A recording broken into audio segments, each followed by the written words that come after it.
Sebenarnya gusi bengkak itu insya Allah itu adalah kemarahan hampir sama dengan yang lain-lain. Marah yang berhubungan dengan aktivitas. Berhubungan dengan aktivitas sehari-hari. Jadi marahnya itu kenceng. Jadi kalau marah itu ada tekanan istilahnya. Ada tekanan, ngomong itu ada tekanan. Kuat sekali. Biasanya rata-rata di geraham. Iya, betul. Rata-rata di geraham. Nah, apa fungsi geraham? Geraham itu fungsinya mengunyah.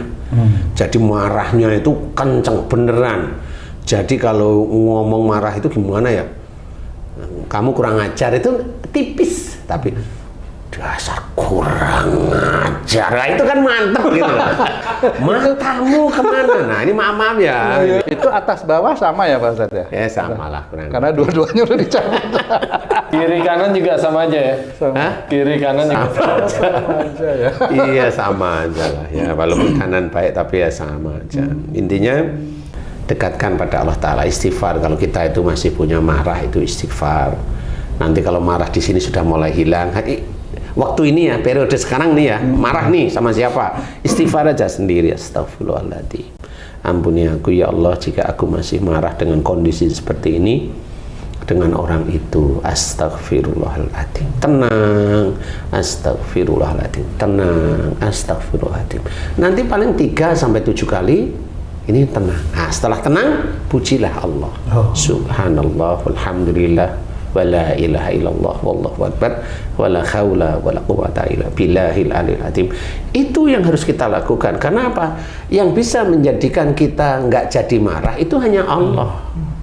Yang bisa membolak-balikkan hati. Hati yang marah menjadi tidak marah itu Allah. Bagi suami dan istri kalau memang pasangannya marah, ingat, lihat aja muka pasangan, la ilaha illallah. Masih marah nggak ya dia? Ya. Apa malah makin memuncak, Ustaz? Malah makin memuncak. Oh, itu dajjal berarti. Oh, iya. Kalau dia itu marah, la ilaha illallah, dia senyum, dia sadar nih orang-orang sebenarnya dia takwa. Cuma lupa aja kan gitu ya. Jadi dia hanya ketempelan jin, bukan dajjal. Tapi kalau dibilang la ilaha illallah, kalau dia marah, itu dajjal. Ya jangan bilang dajjal, tambah semakin marah nanti. Gitu ya.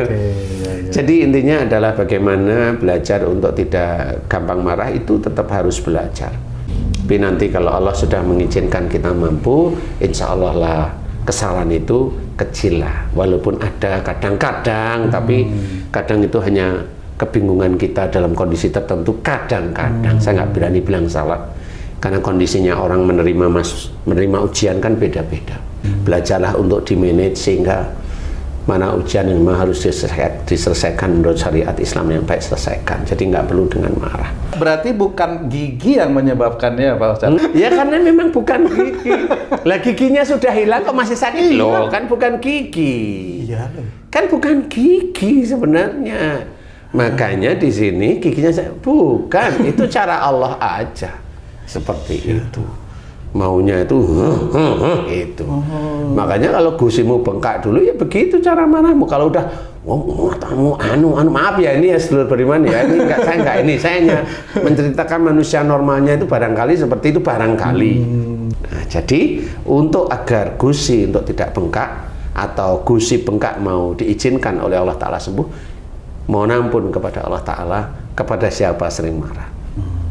Yang marah itu dengan kayaknya kalau udah ngomong keluar itu udah enak gitu.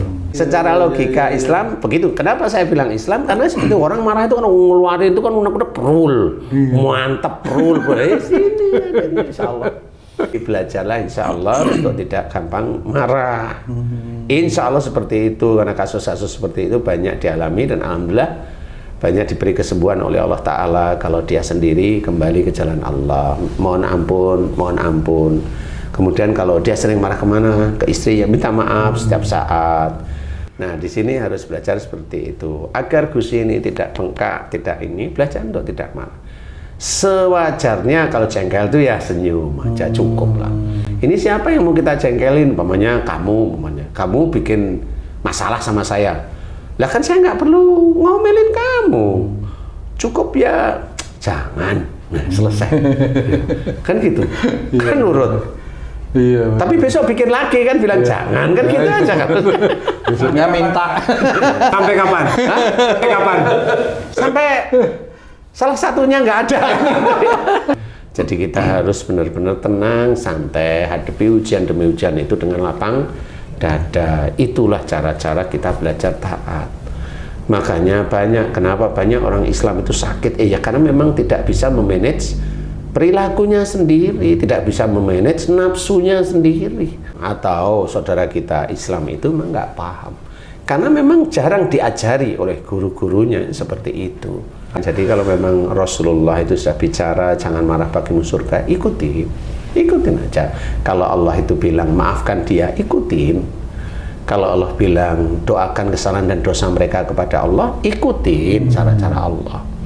Kan seperti itu cara-cara yang baik. Kenapa harus harus marah, teriak, mukul ini itu, padahal maafkan aja, selesai.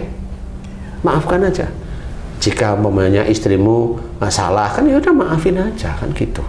Belajar kemudian kalau sakit mohon ampun kepada Allah Ta'ala, serius. Ya Allah, jika gusi saya ini bengkak, insya Allah disebabkan kalau saya marah, kalau nggak ngeluarkan unek-unek saya nggak puas. Ya Allah, jika itu dosa di hadapanmu, ampuni dosa-dosaku. Astaghfirullahaladzim. Tenang sampai hati, astaghfirullahaladzim. Benar, kita mohon ampun agar kita ingat besok itu nggak gampang marah. Insya Allah gitu. Kalau mau marah malu, kan gitu.